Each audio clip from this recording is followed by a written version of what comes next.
Speaking of community partnerships, today we are learning more about Shreveport's police chief. NBC6's Jackie Jovic joins us now live from the police department in a special interview with Chief Ben Raymond. Jackie. Thank you very much, Jeanne. Now, last week, Shreveport City Council unanimously appointed Chief Raymond as the city's top cop. And thank you so much for being here. You were serving in the position for almost a year anyway, so it seemed like a natural progression. Yeah, I think that I just kind of kept going with the progress we'd already made. Yes, and you put a big emphasis on community policing. Yes. Of course, getting out to know your neighbors and all of that.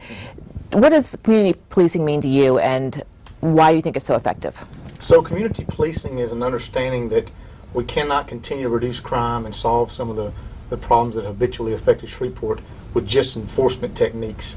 It literally means that I have to include civic organizations, faith-based organizations, nonprofits, citizens as a whole, to find out what are the problems in Shreveport and what can we as a community do to address those problems.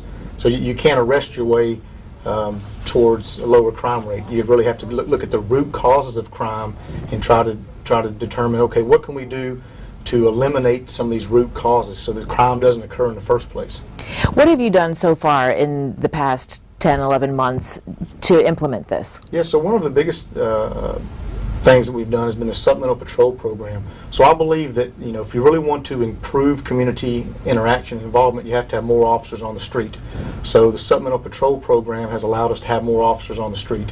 We've also reallocated about 14 or 15 positions back to patrol, which means we looked in our specialized divisions and said, you know what, I can do without this person or that person. I'd rather have an extra person assigned to patrol. So more officers, more boots in the ground, as I like to say, literally means there's more of a deterrent effect. It means that there's more officers responding to calls for service, and where that becomes important is to have more officers to be proactive, which means they're not on a call for service. They can go out and engage citizens in the community, let themselves become known as an individual, and really try to work on those root causes of crime that I talked about. Now you say engage with citizens. That is an important thing to build that relationship, because a lot of the problems is people not coming forth when they may know who the suspect is. Yeah. How has that improved? People talk. It's improving. I think, you know, that's going to be, you know, they say Rome wasn't built overnight. So you can't come in and say, hey, I believe in community-oriented policing. The next thing you know, everybody tells you everything. But it has been a problem before where you have crimes committed and there are people in the community, family members, friends, sometimes just neighbors, that have told us they don't feel comfortable talking to the police. Now that can be because they don't completely trust the police. It can also be because they have a fear that the suspects may recognize that they're talking to police. Sure. So all those things can be overcome by having a more appropriate relationship or a better relationship.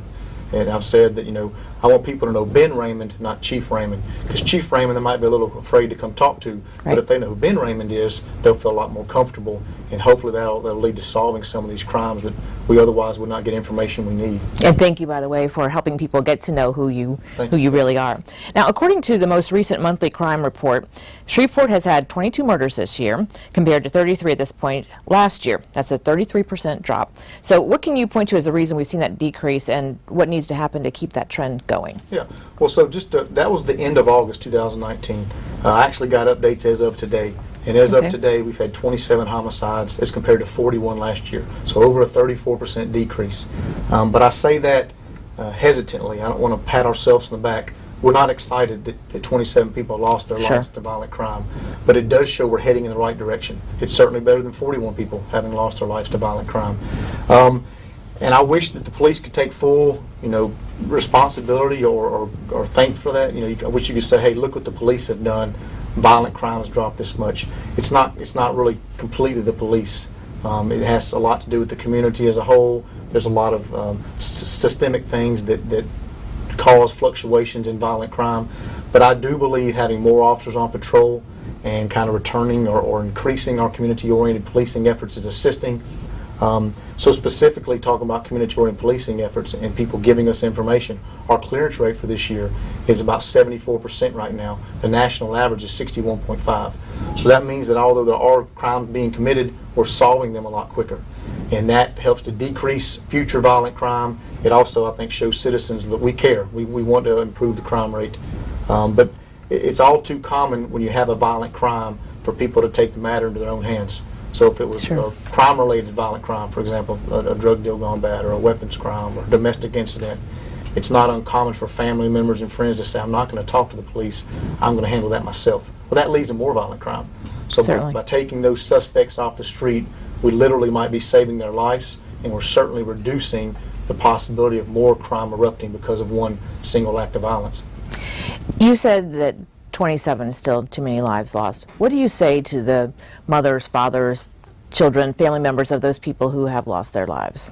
You know, I can't imagine what it would be like going to bed every night knowing that a loved one was killed and presumably the person responsible is walking the street because we haven't solved that crime. I can assure you we're doing everything we can. We're putting the right personnel into those positions.